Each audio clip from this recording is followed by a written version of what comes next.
Bueno, muy buenas tardes para todas y todos.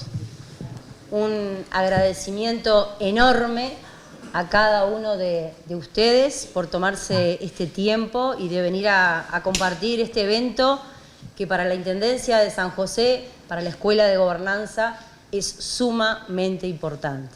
Y veo caras que la verdad me generan emoción, porque hace unos años atrás, algunos locos por ahí, nos empezamos a reunir y a pensar en que San José tenía que tener un espacio de diálogo, un espacio que generara mayor participación ciudadana, de forma comprometida, de forma responsable. Captábamos el valor que tiene nuestro departamento, veíamos que teníamos que fortalecer nuestra identidad y que tenemos un departamento que nos debe enorgullecer.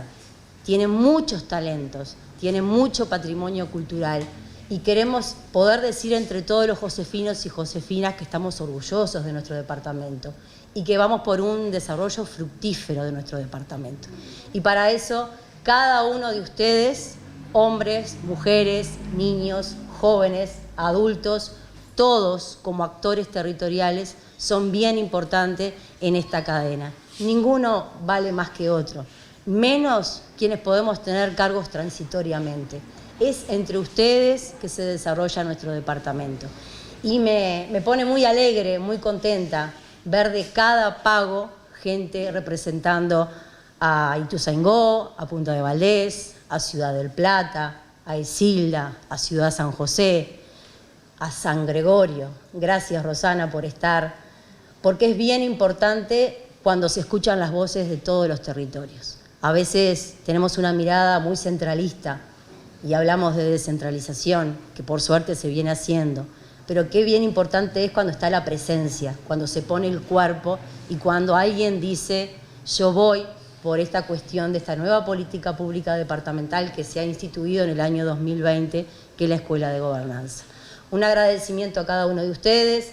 Estamos conectados también con la Universidad CLAE, con Rafaela, con la Universidad de Rafaela, que han sido quienes nos han ayudado en un montón de instancias a caminar juntos. Y por ahí está nuestro asesor también, Juan de Dios García. La intendenta viene en camino porque venía de trabajar de Montevideo. Y por ahí están participando 23 personas que decidieron hacer la tercera edición del Diploma Liderazgo y Gobernanza. Acá también hay alumnos que pasamos por la primera y por la segunda edición, y también hay participantes de esta tercera edición, con perfiles bien distintos, oficios, profesiones, centros poblados, y tenemos el lujo hoy de poder estar con una amiga a esta altura, que desde el domingo pasado venimos acompañando, tratando de mostrarle nuestro departamento, recorriendo a pesar de la tormenta, del viento. Se me ocurrió llevarla a Malabrigo, el día más feo, pero que lo disfrutamos muchísimo con Blanca. Antes quiero leer un saludo del diputado de San José, de Rubén Basigalupe, señora Intendenta del Gobierno Departamental, contadora Ana María Benteverri, presente. De mi mayor consideración, en esta oportunidad les envío esta nota para dejarles un saludo y felicitaciones por el trabajo que vienen realizando con la Escuela de Gobernanza y en esta oportunidad especial con la habilitación de la sede para poder desarrollar allí la actividad. En esta oportunidad no voy a poder acompañarlos ya que me encuentro en sesión en la Cámara de Representantes. Aprovecho también para dejarle un saludo a la doctora Blanca Miedes Ugarte y a todos los presentes. Que tengan una excelente jornada. Rubén Basigalupe.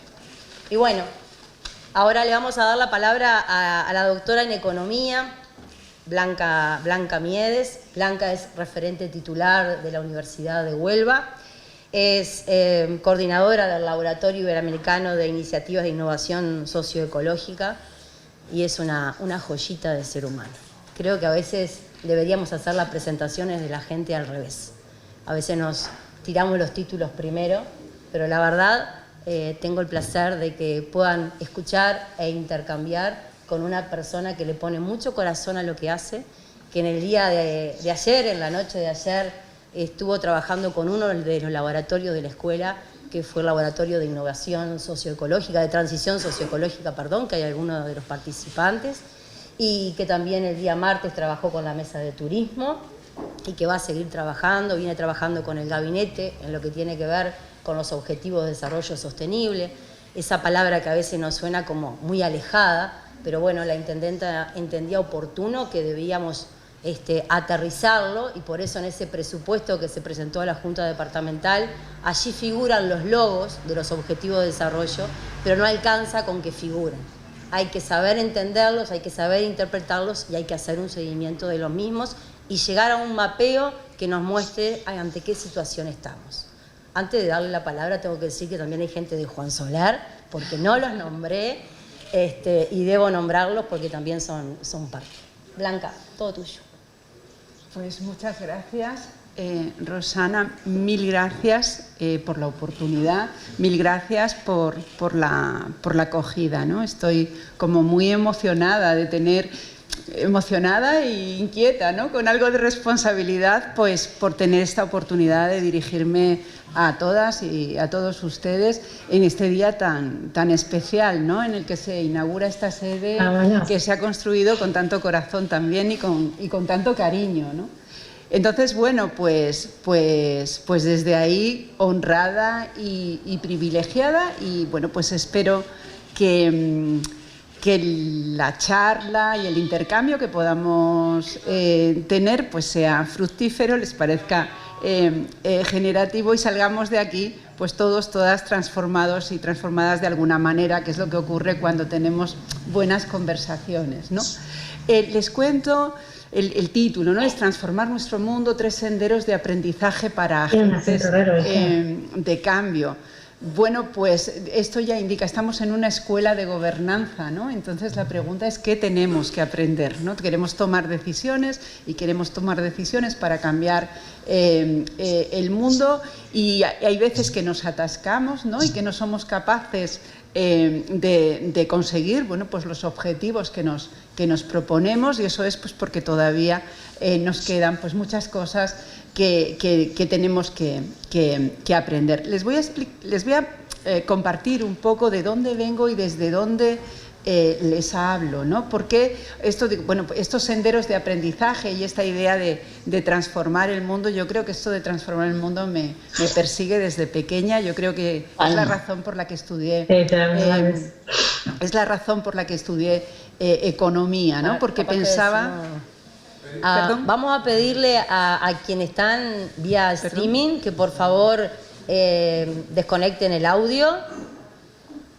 Obviamente que nos interesa escuchar su voz, pero en este momento vamos a escuchar a Blanca y después van a poder participar. Gracias.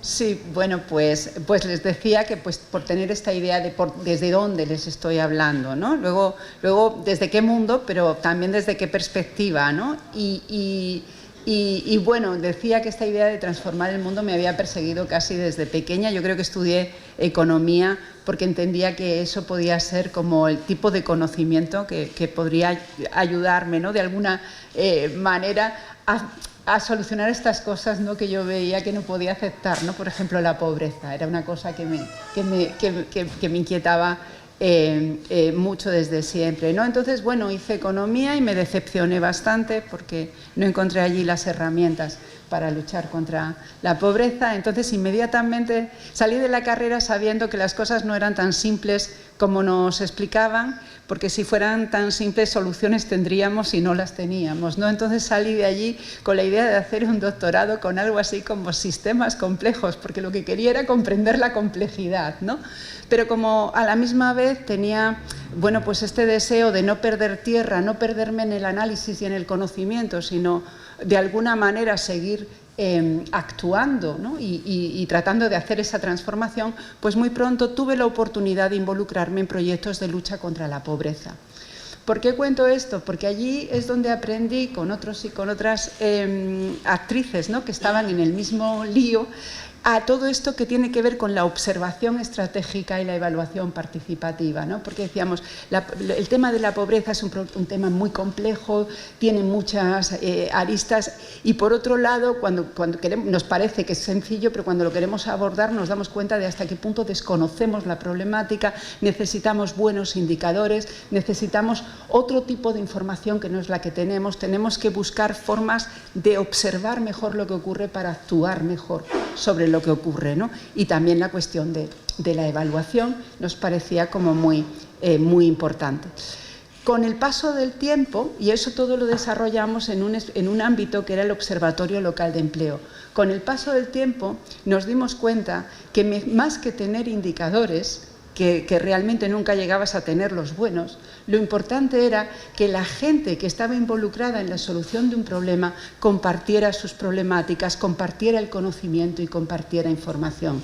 Y que en ese acto de compartir preocupaciones e informaciones y conocimientos sobre lo que les estaba ocurriendo y posibles soluciones, que ese acto de compartir podía llevar de alguna manera a que se tomaran mejores decisiones colectivas. Decisiones que siempre implicaban espacios de conflicto y espacios de cooperación. Y a eso es a lo que llamábamos, ¿no?, gobernanza territorial, ¿no? Y a todo el conjunto que juntaba, bueno, pues el tema de conocer el territorio cooperativamente y tomar decisiones cooperativamente, aun de forma muy imperfecta, a veces muy trabada, a veces cooperando y a veces en conflicto, a todo eso es a lo que llamamos inteligencia en aquel momento territorial.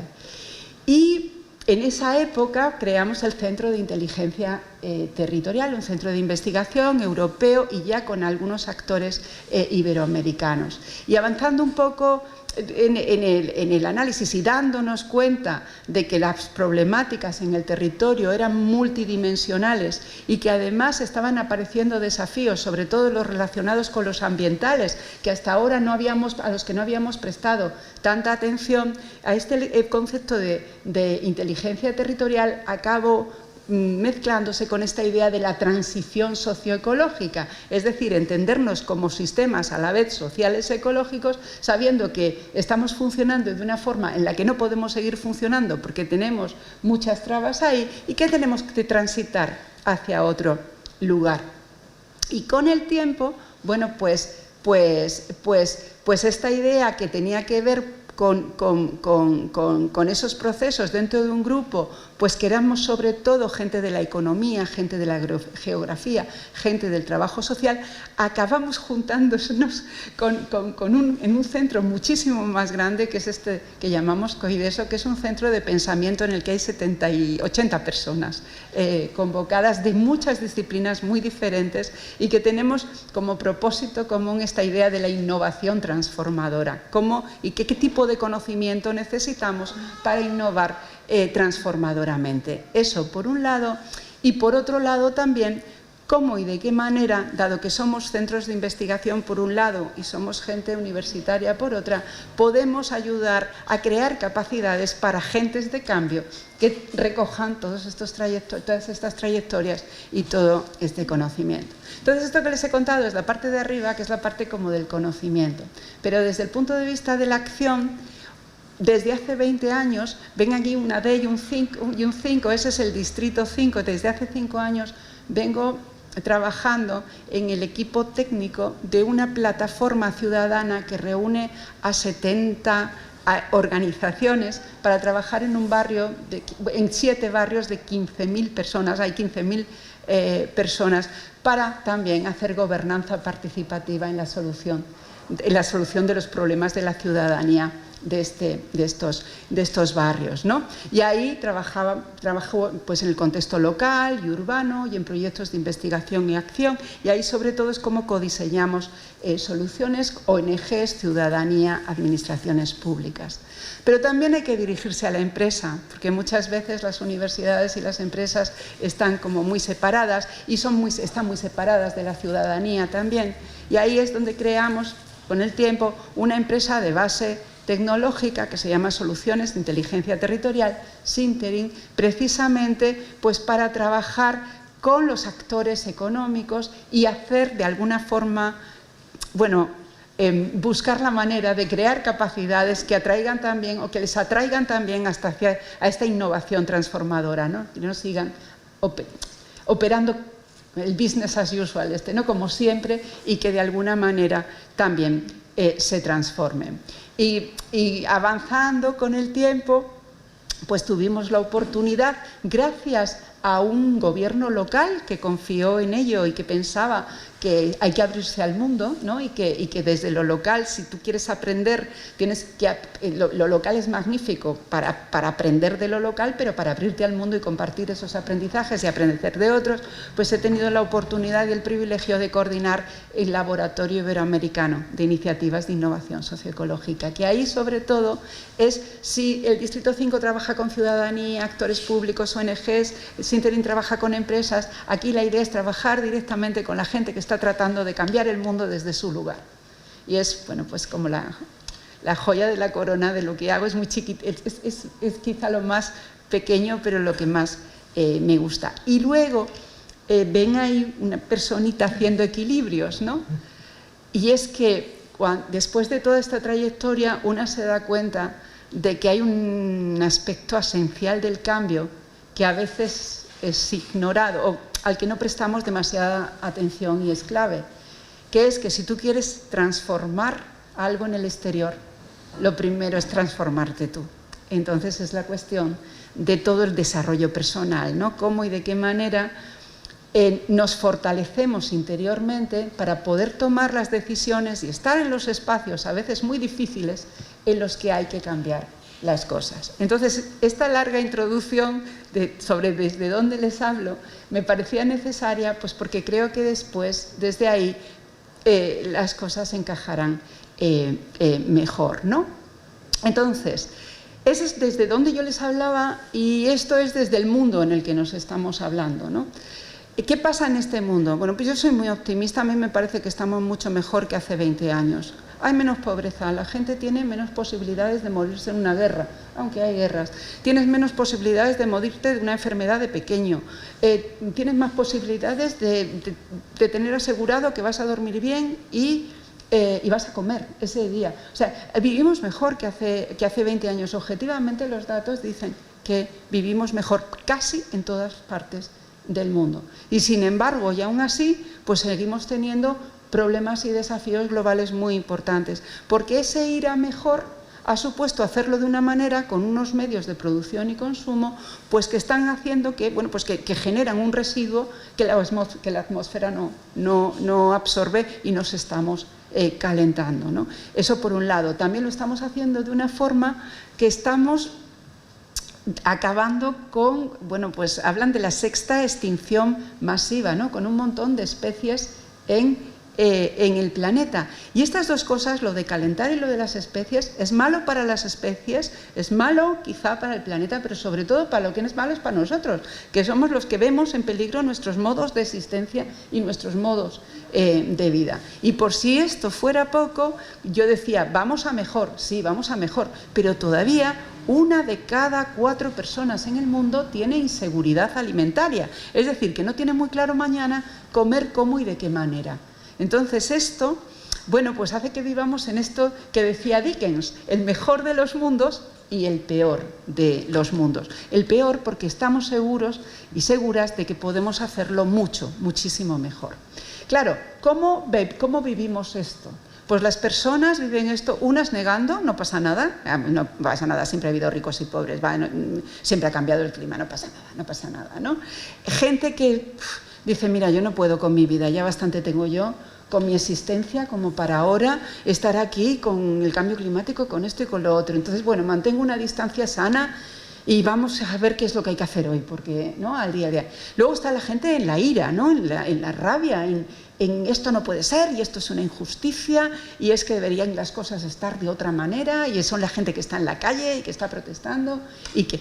Luego está la gente que está en la ecoansiedad. Esto es que la Asociación Americana de Psiquiatría de hace 4 o 5 años incluyó este elemento, ¿no?, el de la ecoansiedad. Sobre todo afecta a los jóvenes que sienten que el clima se les viene encima y que sienten, o sea, que están en esa. Y luego está la gente, yo creo que habrá mucho aquí, ¿no?, en una escuela de gobernanza que representa el activismo esperanzado, que dice, mira, estarán las cosas como estén, pero algo habrá que hacer y entonces tendremos que tirar hacia adelante. No es que todas las personas estén en negación, unas en negación, otras en distancia precavida, no. A lo largo del día pasamos por varias fases, ¿no?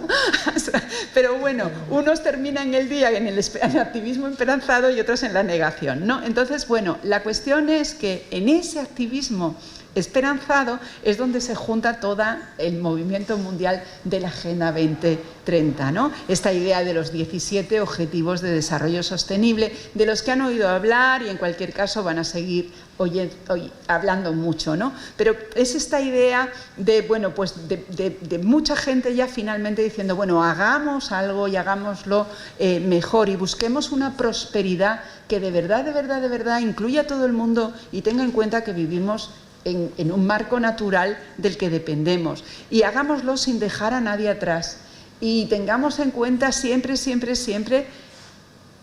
esa biosfera de la que dependemos y hagámoslo juntas y juntos, creando alianzas y sobre todo conservando un clima de paz, ¿no? Claro, esto es decirlo, pero ¿y hacerlo? ¿Qué implica hacerlo? ¿Qué implica transformar? La Agenda 2030 se llama transformar nuestro mundo. ¿Qué implica transformar este mundo, ¿no? Y de ahí la pregunta de la tarde de hoy. ¿Qué tenemos que aprender?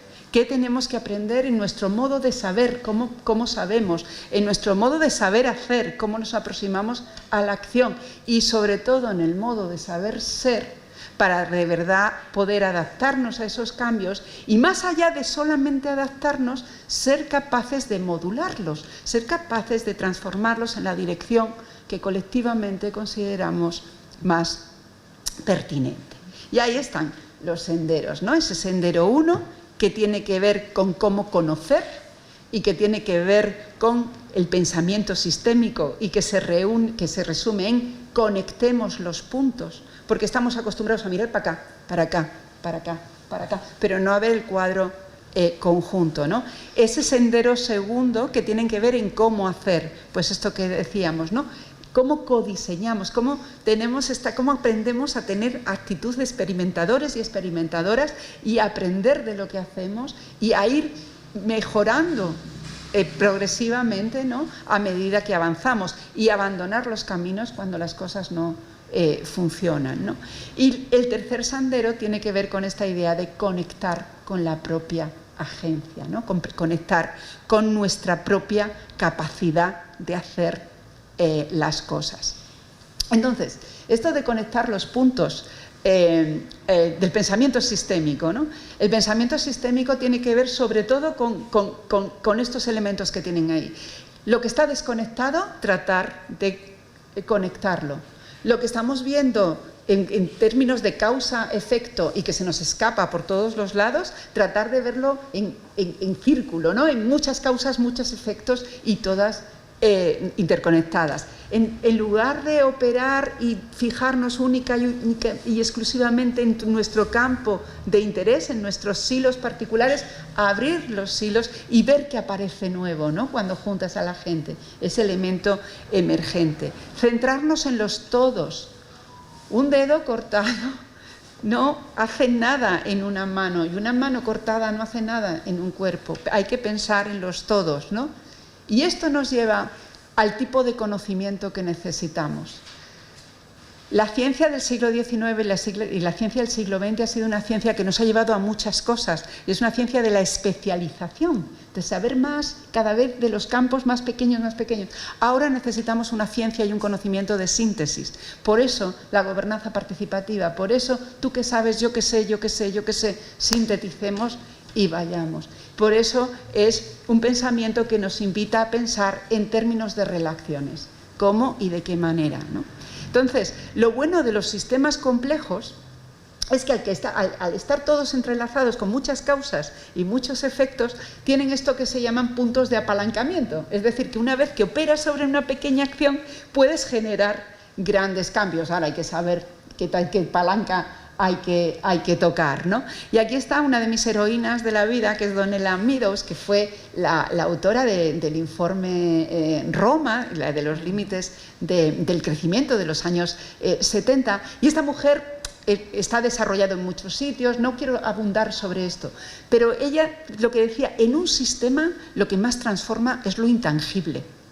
Los flujos de la estructura de información. Si cambias los flujos de quién habla con quién, cómo y de qué manera y cómo se transmite, puedes estar cambiando más que si cambias 3 carreteras y haces 12 hospitales, ¿no? Porque a lo mejor para la salud puedes llegar a más cosas. Las reglas que nos damos para operar. Si cambias las reglas, cambias muchas cosas. Si cambias cómo y de qué manera y quién y de qué forma puede agregar, modificar reglas, estás transformando mucho más. Por supuesto, si eres capaz de cambiar los objetivos del sistema. Pero lo que realmente cambia las cosas es el lugar desde donde ves el sistema. Si somos capaces de girar y ver las cosas desde otro lugar, ya cambiando la mirada, tienes muchas posibilidades de generar un cambio sistémico.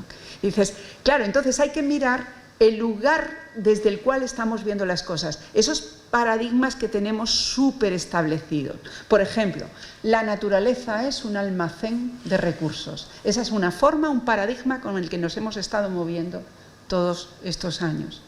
Cambiar a decir la naturaleza es una maestra es un cambio esencial que puede hacer que las cosas se den la vuelta como una tortilla.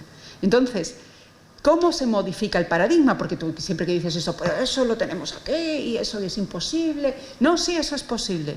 Sí, más gente y de más maneras, cada vez más, va apuntalando los fallos del paradigma anterior. Oye, que no podemos seguir pensando en la naturaleza como un recurso. Más gente y más gente haciendo eso.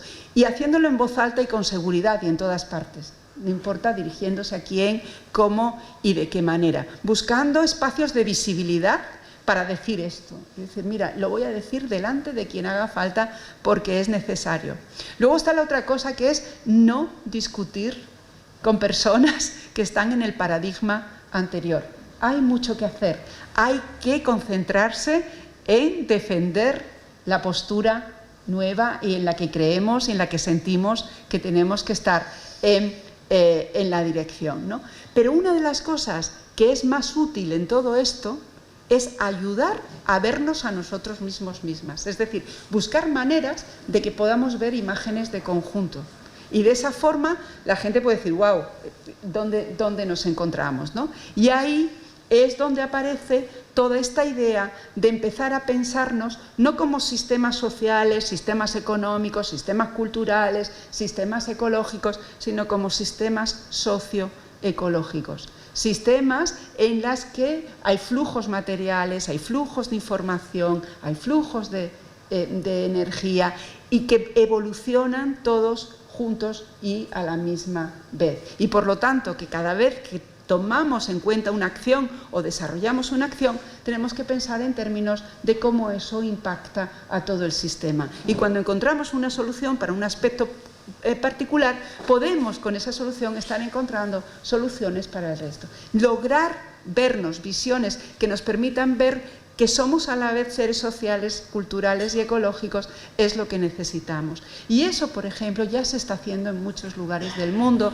Por ejemplo, la economista británica Kate Raworth ha influido mucho, incluso en la propia lógica de la Agenda 2030, con sus diagramas más complejos de cómo y de qué manera tenemos que organizarnos para estar vivos, ¿no? Hasta ahora nos habían dicho, los sistemas económicos lo que tienen que hacer es crecer, porque crecer es bueno para todo el mundo. Y ahora, esta perspectiva que nos permite vernos como sistemas a la vez sociales y ecológicos, lo que dice es, crecer un momentito, lo que nosotros tenemos que estar es en una zona justa y segura. Segura, justa, que todo el mundo tenga todo lo que necesita para vivir y quien pueda más, pero dentro de los límites del planeta. Entonces, esta es una capacidad que tenemos que aprender los agentes y agentes. los agentes de cambio, las agentes de cambio.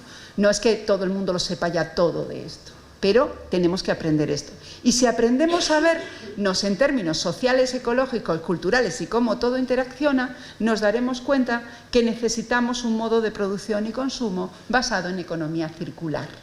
Es decir, que los residuos, o sea, que lo que hagamos y lo que generemos, los residuos que generemos que sean biológicos, que entren en el ciclo biológico, y los técnicos en el técnico sin tirar absolutamente nada.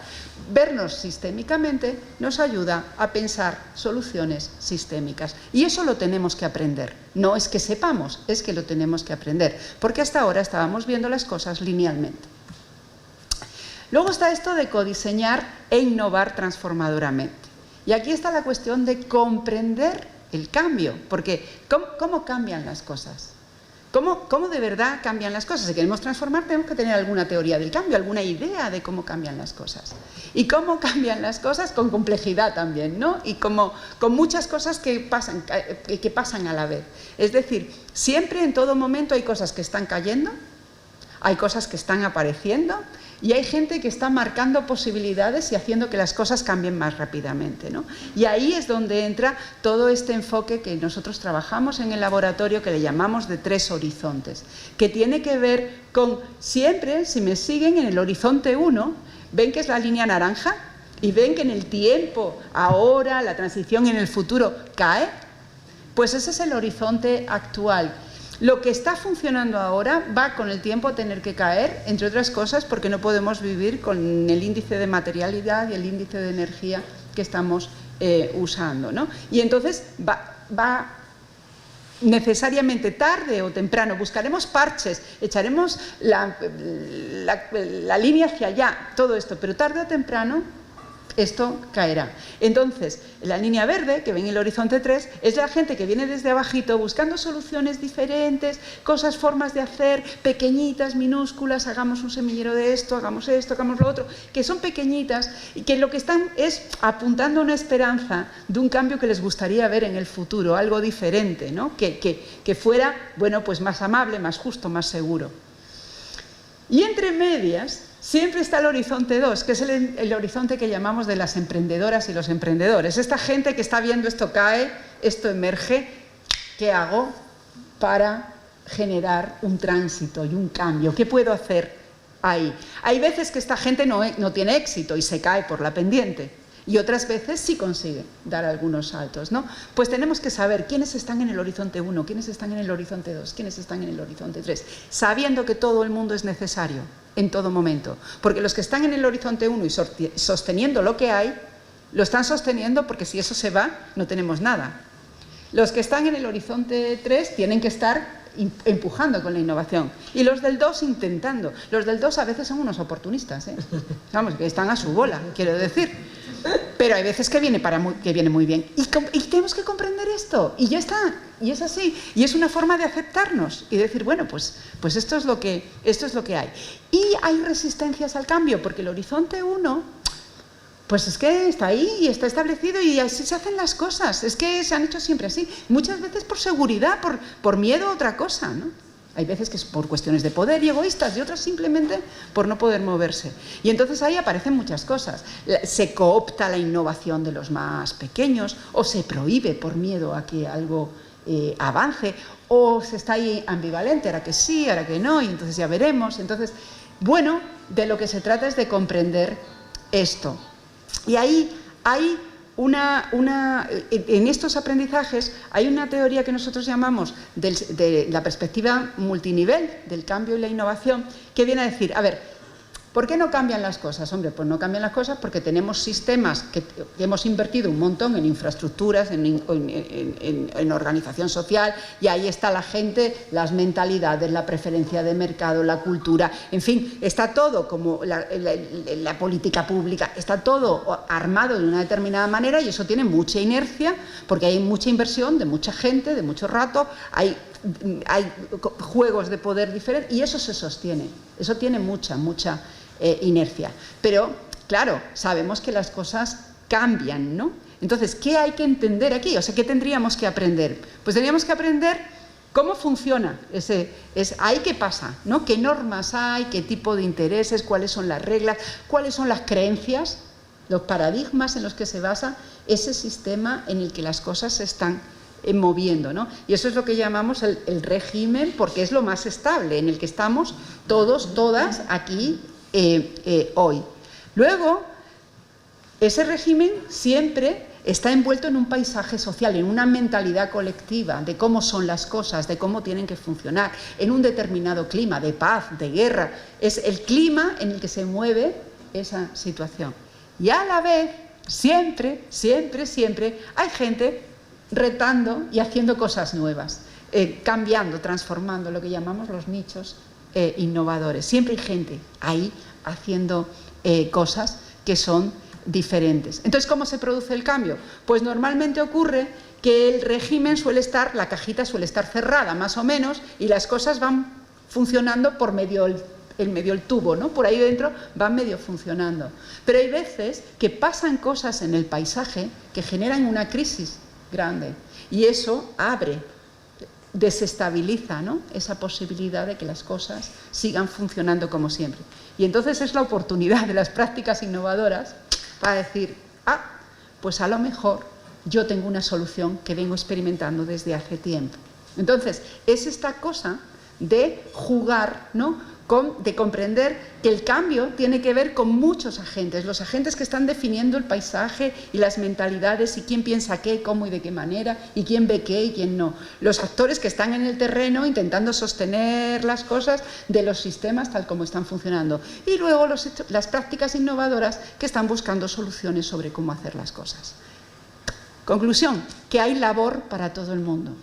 Porque si queremos transformar, hay que generar visiones sobre otros mundos posibles y eso hay que operar ahí en el nivel de paisaje. ¿Cuál es la narrativa? ¿Qué es necesario que ocurra?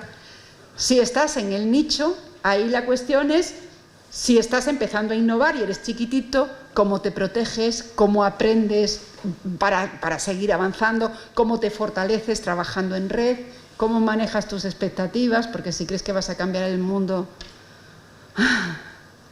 Ya hemos visto que hay mucha complejidad. Entonces, esas cosas tienen que hacer. Y dentro de eso también está cómo, en un momento dado, nos podemos ya juntar para escalar, para replicar, para enlazar y para convertir la innovación pequeñita en una innovación más institucional, ¿no?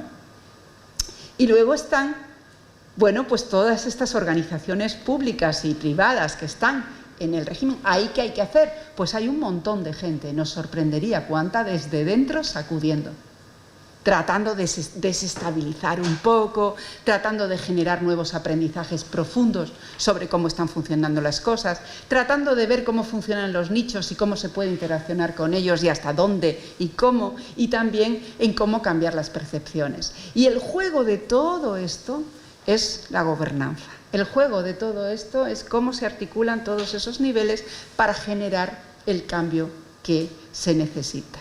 Complejo, complejísimo. Entonces, son problemas complejos, lo que llaman problemas retorcidos. Te pones a arreglar una parte y se te estropea otra.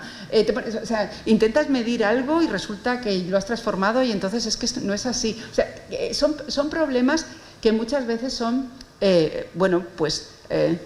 descorazonadores, ¿no? Sin embargo, tenemos que aprender a manejarnos en esa complejidad. ¿Y cómo se hace este manejo de la complejidad? Hablando unos con otros, tú que sabes de aquí, yo que sé de aquí, tú cómo ves, cuál es tu pieza, cuál es la mía.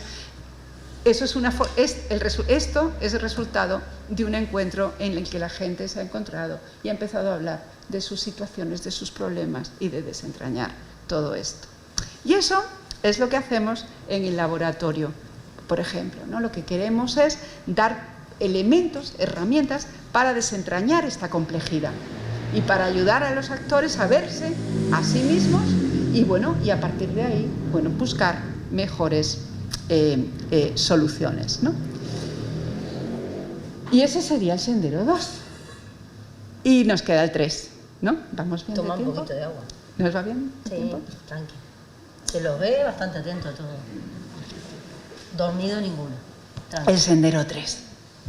¿Qué es el sendero 3? Que es mi favorito. Que es este de aprender a conectar con la propia agencia y con los de los demás. Porque lo anterior tenía que ver con conocer, compartidamente, pero conocer tenía que ver con ver la complejidad, tenía que ver con comprender el cambio y saber tú dónde estás. Yo estoy en el nicho, yo estoy en el régimen o yo estoy en el paisaje. Hoy o mañana o pasado, o aquí y desde aquí estoy allí y aquí estoy allí y allí estoy allí. ¿Cómo me sitúo? ¿Cómo interactúo con todo lo demás? Eso está muy bien. Pero conocer o saber conocer y saber hacer no tiene ningún sentido si no sabes ser. Y vamos por ahí, ustedes me disculparán la expresión, como pollo sin cabeza. Pendientes del móvil, el último WhatsApp, por favor, el correo electrónico, y ahora qué, y ahora no sé qué, y ahora no sé cuánto, y ahora esto, y ahora lo otro. Es imposible, ¿no? Es que tú dices, ¿qué puñetas voy yo a transformar si no puedo con mi vida otra vez, ¿no? Entonces, yo creo que a esto no se le presta la suficiente atención en los espacios formales. Resulta que hay muchos espacios informales en los que la gente está muy en el ser. Pero claro, hay un montón de gente por ahí en esterillas de yoga súper centrados y súper zen. Pero están allí, no están haciendo. Entonces, y la gente que está haciendo la tienes desesperada, o sea, absolutamente. Entonces, la cosa es, hay que llevar a la gente de las esterillas de yoga a los espacios de acción y a la gente de acción a las esterillas de yoga. Hay que buscar la manera de conectarnos desde ahí, ¿no? Entonces, esto de aprender a conectar con la propia agencia, lo primero tiene que ver, primero y principal, con intentar de verdad cambiar el paradigma de lo que somos, de lo que nos han comunicado o lo que hemos aprendido que somos. Hemos aprendido que somos seres egoístas y racionales, seres racionales. Y luego, además, nos hemos ocupado mucho de decirnos a nosotros mismos y a nosotras mismas que somos individualistas. En realidad sabemos que no. Si la especie humana ha llegado donde ha llegado, para bien y para mal ha sido cooperando. O sea que seremos individualistas a ratos, pero el éxito ha estado en la cooperación, ¿no? Entonces, y además sí somos racionales, claro que sí, menos mal, tenemos lógica, tenemos ese instrumento que está maravilloso, afortunadamente, pero lo cierto es que no es lo que predomina en nosotros, y lo que predomina en nosotros es la emocionalidad. Tengo aquí a una señora que sabe muchísimo más de esto que yo. Entonces, la cuestión es que tenemos que saber, que tenemos que aprender que si no tenemos razón, no nos desintegramos, nos identificamos con la razón. Tengo que tener razón, porque si pierdo la razón me desintegro y me vuelvo aquí un charco, ¿no? Entonces, no eres tu razón, eres muchas más cosas que eso. Y además, tu razón, digamos que eso que tú, la narrativa que te haces de por qué tomas las decisiones y por qué no, realmente es una narrativa. O sea, es como que todo tu cuerpo ha tomado una decisión y lo que tú tienes aquí es una secretaria de prensa desesperada tratando de explicar por qué se ha tomado la decisión que se ha tomado en un momento como este. Entonces, eso es muy importante que lo sepamos, y eso lo saben los mercados, lo sabe Facebook, lo sabe Twitter, lo sabe Amazon, lo sabe todo el mundo, lo sabe la comunicación política, lo saben los medios. ¿Saben que somos así? Bueno, pues asumamos nosotros que somos así y aprendamos a conocer desde dónde reaccionamos, para qué y para qué no. Eso es clave para estar en un espacio de gobernanza participativa y poder comunicarte con las otras personas desde un lugar de mayor serenidad, ¿no? Y estando, bueno, pues dispuesto a soltar que en alguna vez no vas a tener razón, ¿no? Y otra cosa que a mí me entusiasma es esta idea de que los economistas, bueno, casi desde los griegos, ¿no? Estaba esta idea de identificar, bueno, los griegos no tanto, pero da igual, llegó un momento en que cristalizamos con la idea de que la razón es lo que nos sirve para tomar decisiones. Y ahora llegan los teóricos del comportamiento y todo eso y empiezan a decir, wow, hay un montón de decisiones que son absolutamente ilógicas, ¿no? Y que tienes un montón de sesgos en la razón.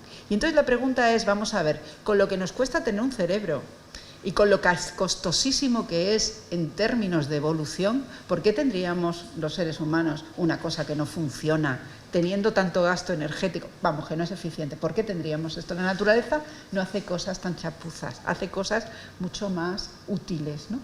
Y entonces está cambiando la perspectiva a propósito de para qué nos sirve la razón. Y es esta idea de que normalmente la razón para lo que nos sirve es para construir argumentos. Argumentos que hacen dos cosas. Una, darnos una lógica interna. Piénsenlo. Cada vez que pensamos estamos conversando con nosotras, con otros. Conversamos, es una conversación, es un argumentario. Nos estamos dando continuamente un argumentario para explicarnos a nosotras mismas y justificarnos por qué hacemos o por qué deshacemos o lo que sea, o para persuadir a otras personas que cooperen con nosotros para hacer algo. Por las buenas, por las malas, más honestamente, menos honestamente. Pero utilizamos la razón está ahí como para la cooperación, ¿no? Para construir argumentos que nos ayuden a cooperar mejor. Y eso hace dos cosas. Una, bueno, o tres, te da la narrativa interna, que es lo que te da coherencia y te sujeta en el mundo. Y luego te permite construir argumentos para persuadir, pero sobre todo identificar argumentos en los que te están engañando. Pues porque es muy costoso que alguien te engañe, porque si te embarcas pierdes la vida, ¿no? Entonces, es muy importante saber que somos lo que nos contamos.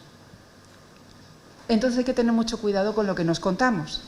Y sobre todo hay que tener muy presente que somos lo que nos contamos unos a otros. Luego está la conversación. Por eso es absolutamente imprescindible cuidar la naturaleza y las características de la conversación. Y eso para la gobernanza y para una escuela de gobernanza es clave. ¿Qué tipo de conversaciones estamos teniendo? ¿Sobre qué? ¿Con quién? ¿De qué manera? ¿Entre quién? ¿Qué nos contamos? ¿Cómo las organizamos? ¿Cuánto tiempo nos damos? Eso es crucial, porque organizar la conversación nos va a permitir salir de nuestros silos mentales, ¿no? Vivimos en burbujas autoselladas. Como tenemos esta coherencia interna, que ya bastante tenemos nosotros con lo nuestro, dice, una vez que ya me he hecho yo una idea de lo que soy, no puedo aceptar que cualquiera venga a amenazarlo. Entonces yo estoy ahí con mi burbuja y me paso el día diciendo no me creo eso, sin verificarlo, sencillamente no me lo creo, y no me lo creo porque no me encaja. Me pago todo el día. Sí, ni hablar, eso no ha pasado. Y tú dices, bueno, ni lo has verificado. Y dice, no, pero no me cuadra. No, lo que no nos cuadra, no lo miramos. ¿Por qué? Pues porque vivimos en estas burbujas. Entonces, el tema de las conversaciones es clave, porque la idea es cómo aprendo a comprender la burbuja de los demás y a explicar la mía. Más secamente es cómo entro en una conversación dispuesta o dispuesto a cambiar de opinión. Entonces eso, ese es un aprendizaje que yo creo que es el que más nos puede costar en el mundo, ¿no? Totalmente. Y ahí está el tema de la escucha. O sea, normalmente no escuchamos, descargamos. Nos están contando. Entonces, lo que me cuadra en mi sistema, me lo coloco, lo que no, va fuera, lo que va fuera. Llega un momento en que no estoy escuchando y al final me insensibilizo absolutamente de lo que está pasando, porque como no estoy escuchando, y al final llego en un punto en el que estoy completamente ausente de lo que ocurre, con mi narrativa interna. Luego, cuando pasan cosas que no me gustan, culpabilizo. La culpa la tiene, la culpa la tiene, la culpa la tiene. Y eso, en determinadas cuestiones, puede llegar hasta la comunicación violenta y a la acción violenta. Y es un problema de no estar escuchando muchas veces. Hay otra forma, que es la de, como digo, estar dispuesta a cambiar de opinión. Y estar dispuesta a cambiar de opinión no es ser maleable, moldeable, no, es estar en una posición de apertura en la que dices, bueno, al menos voy a verificar el dato. Como primer paso, ¿no? Ya me está diciendo, no me creo nada, pero bueno, voy a verificar el dato. Y a partir de ahí existe una posibilidad de ir un poquito más allá, que es atreverte a dudar. Claro, pero entonces cuando te atreves a dudar, te quedas ahí donde pone presencia, que es, muy bien, yo he soltado mi creencia, pero no viene la nueva. ¿Y ahora qué? Y ahora ahí estás. ¿no? Y dices, no, he soltado la creencia, estás en el fondo de la U. Pero ahí hay que saber estar. Por eso lo del yoga. Hay que saber estar, ¿no? Y ahí es donde aparece la cosa nueva. Y entonces ya sí, entonces dices, ya aparece una cosa nueva, y entonces la puedes cristalizar, y entonces puedes hacer un prototipo, y entonces puedes participar. Entonces, y esto tiene que ver con la naturaleza de las conversaciones. Entonces, ahí es una cosa esencial. Y ya voy terminando, porque quizá, además de esa escucha, de verdad estar dispuestos a comprender que somos lo que nos contamos y a estar en esa posición de querer cambiar de opinión, no de querer, de admitir que es posible que cambies de opinión, simplemente. A ver qué pasa, ¿no? Darte esa posibilidad. Está la cuestión de conectar con el propósito. Porque eso decía antes de vamos como pollos sin cabeza, ¿no? Es que muchas veces la gente está, ves en las organizaciones, está todo el mundo como súper acelerado, y quejándose, ¿para qué vengo? Y entonces no sé qué, y entonces no sé cuál. Y tú dices, bueno, pero es que, ¿para qué? Preguntarnos más veces, ¿para qué? ¿Para qué haces esto? Y entonces ahí están muchas cosas, porque eso tiene que ver con qué te motiva para estar en un espacio. A lo mejor es muy incómodo para ti, pero ¿por qué estás ahí?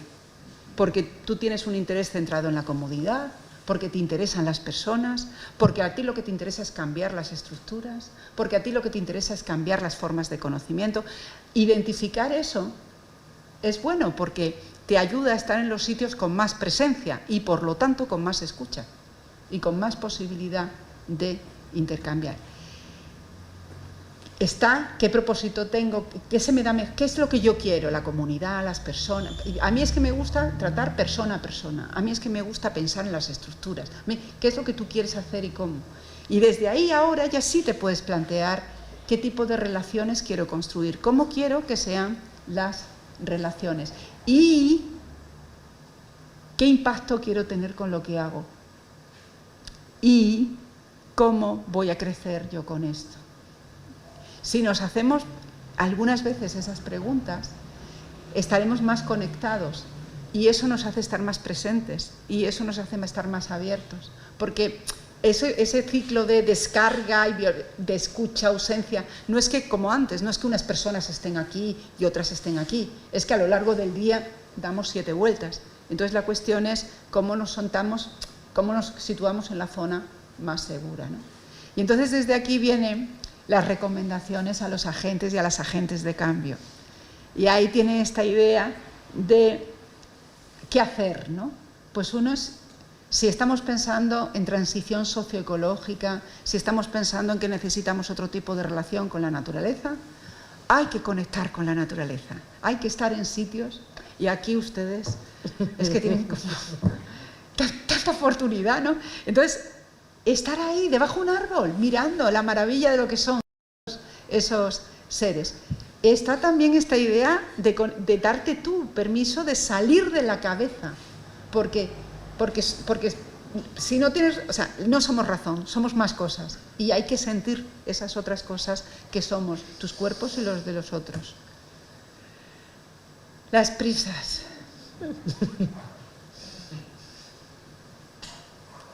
La mayor parte de las cosas, cuando las miras 5 años después, no eran para tanto, no tenían tanta prisa. Entonces, las cosas acaban haciéndose. Ojito con el cortisol. El cortisol, señora, de nuevo, reduce el hipocampo. Y el hipocampo, ahí se depositan muchas cosas, entre ellas la imaginación. Si estás estresada, no puedes pensar creativamente. Entonces hay que bajar el cortisol, como se pueda. Y es respirando. La pausa. Hay que bajar el cortisol. Entonces, es una forma de vernos integralmente. Somos todo lo que somos, no solo somos cabeza, ¿no? Somos cuerpos, somos hormonas, hay que mirarlo desde ahí. Luego está, por supuesto, la conexión con otras personas. Eso es consustancial al ser humano. No vivimos aislados. Y está en cómo conectas con otras personas, ¿no? Y ahí hay varias cosas. Una es escapar de la monocultura. hay que mezclar y con mucha gente diferente y de muchos lugares, porque cuando cae una cosa aparece otra, porque si algo se va, el monocultivo siempre ha sido horroroso. Y luego las relaciones competitivas no duran. Pueden funcionar durante un tiempo y decir, qué buena es la competitividad porque nos estimulamos, porque no sé qué, vale, sí, un ratito. Hay que acotar esa competitividad porque las que duran son las de la generosidad. Cuando la gente es generosa, a largo plazo la relación se construye más. Y está la cuestión de la autoorganización. Todo lo que pueda ser más autoorganizado, mejor que mejor, porque es energía que se ahorra en la organización. Y además lo autoorganizado acaba sosteniéndose mejor que lo organizado, porque lo organizado, cuando se va el andamiaje de la organización, se cae todo. Entonces, eso es como muy importante desde el punto de vista también de la agencia de cambio, porque transformar es cansado, es la cuestión de la energía, de cómo y de qué manera gestionamos la energía. Y luego, claro que sí, ya está la clarificación de intenciones. O sea, cuando ya tienes todo esto, si necesitas, decimos el propósito y todo esto, ahora necesitas claridad. Y entonces ahí aparecen los laboratorios, los espacios de conocimiento, cómo me conecto, para conseguir claridad, porque la claridad da foco.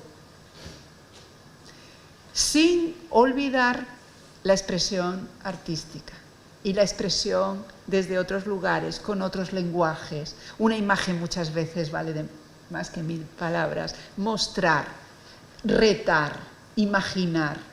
Todo eso es absolutamente esencial y tenemos que integrarlo en los elementos de cambio. Así que ir con el flujo, agarrarte a tus ideas, pero suavemente, pensando que quizá las tienes que soltar y construir puentes, ¿no? con el movimiento. Y luego está esta pregunta que sería el cómo podríamos. El cómo remite a la solución, no qué, cómo, por qué, quién ha hecho, sino cómo. Cómo remite a una solución. El podría nos lleva a una posibilidad y el mos, juntos, juntas, ¿no? Entonces el cómo podríamos suspender el juicio, fomentar ideas descabelladas, construir sobre las ideas de otras personas, mantenernos enfocadas, mantener una conversación, solo una a la vez. ¿Cómo podríamos hacer todo eso, no? Y sobre todo, de nuevo, otra vez, fomentar la imaginación. ¿Y si San José se convierte en la primera ciudad cultural de toda Iberoamérica en 10 años? ¿Y si todo lo que el 80% de los alimentos que se consumen en San José vienen del espacio más cercano? ¿Y si? ¿Cómo podríamos, ¿no? Llamando a la imaginación? Y bueno, está esta cosa de practicar, no predicar. Está bien hablar del cambio, pero también hay que hacer algo, lo que sea, una cosita pequeña. Participar en tu huertito, ir en bicicleta. Un acto que te recuerde que tú estás aquí encarnando un acto, algo pequeño. No hace falta que cambies toda tu vida. Composta en tu casa, lo que más fácil te resulte. Una cosa que te conecte con ese cambio que quieres ver. Y ahora ya sí, voy terminando. Es esta idea de superar la idiotez, ¿no? Que el idiota, y esto lo dice mucho Juan de Dios García, ¿no? Es el que se desentiende de los asuntos de la comunidad. Así que si podemos superar la idiotez y con miedo, porque no es que no de miedo, porque muchas veces el cambio lo da, ¿no? Pero sin renunciar a la belleza. Esta mujer es una periodista turca que se llama Temel Kuran, que dice: solo centrándonos en el presente y aceptando el miedo que viene con él, nos mantendremos conscientes del hecho de que lo que estamos haciendo ahora es lo que determina el futuro. Seguir no significa solo sobrevivir, sino hacerlo bellamente, siendo capaces de ver y de recordar nuestra historia completa, con miedo y con todo. Y por último, mi cita favorita, que es Václav Havel, que bueno, pues estuvo preso muchos años, presidente de Checoslovaquia, ¿no? Y que habla de la esperanza, ¿no? De la idea de construir esperanza, un agente de cambio, ¿recuerdan? Agentes de cambio esperanzados, alguien que dice, bueno, vamos a hacer activistas esperanzados, hagamos algo, ¿no? Y dice, la esperanza es un estado de la mente, no un estado del mundo. O tenemos esperanza dentro de nosotros, de nosotras, o no la tenemos. Es una dimensión del alma y no depende esencialmente de ninguna o de alguna observación del mundo o evaluación de la situación. Esperanza no es la convicción de que algo saldrá bien, sino de que algo tiene sentido independientemente de cómo salga. Pues muchísimas gracias.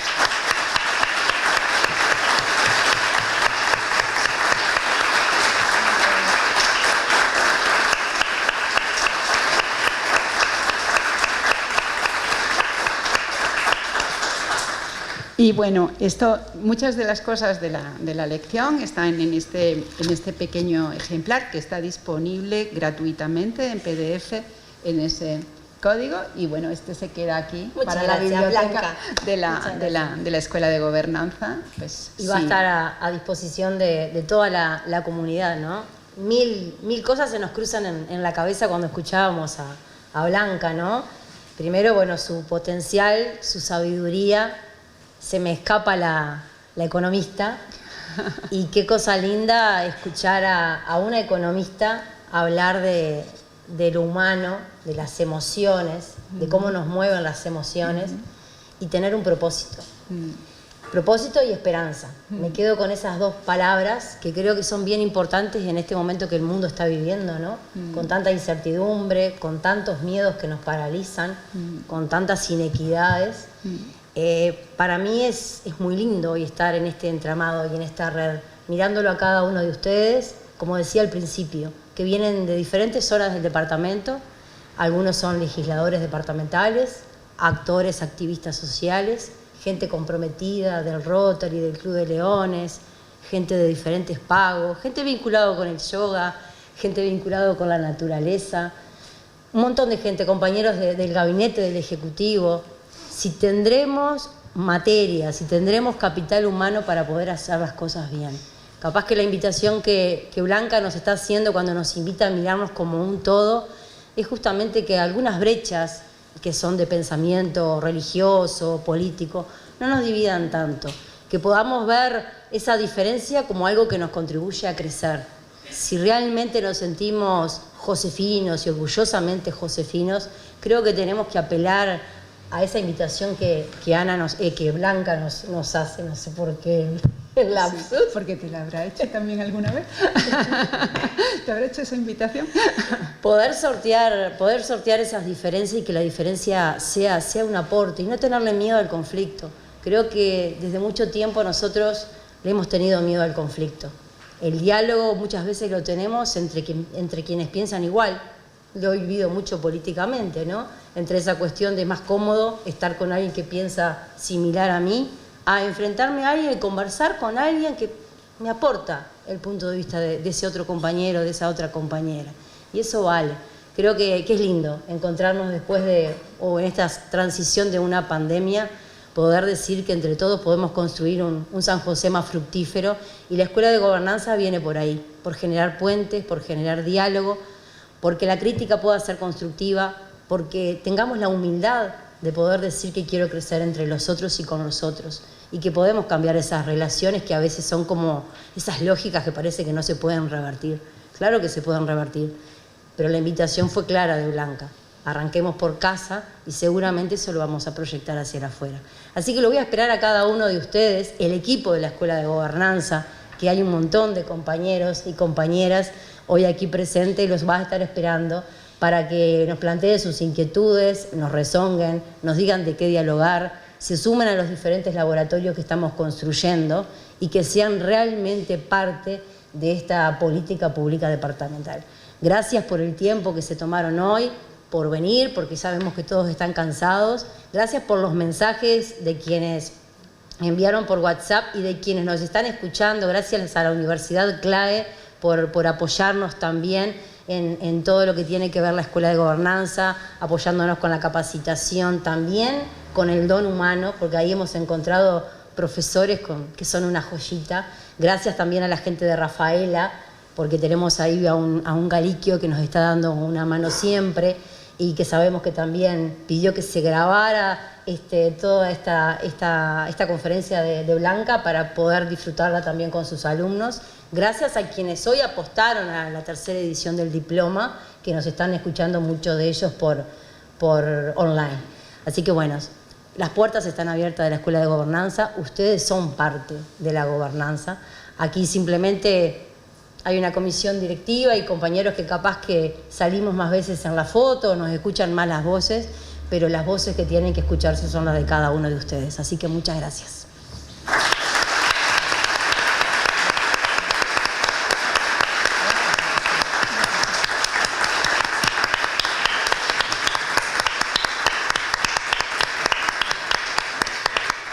Muchas gracias.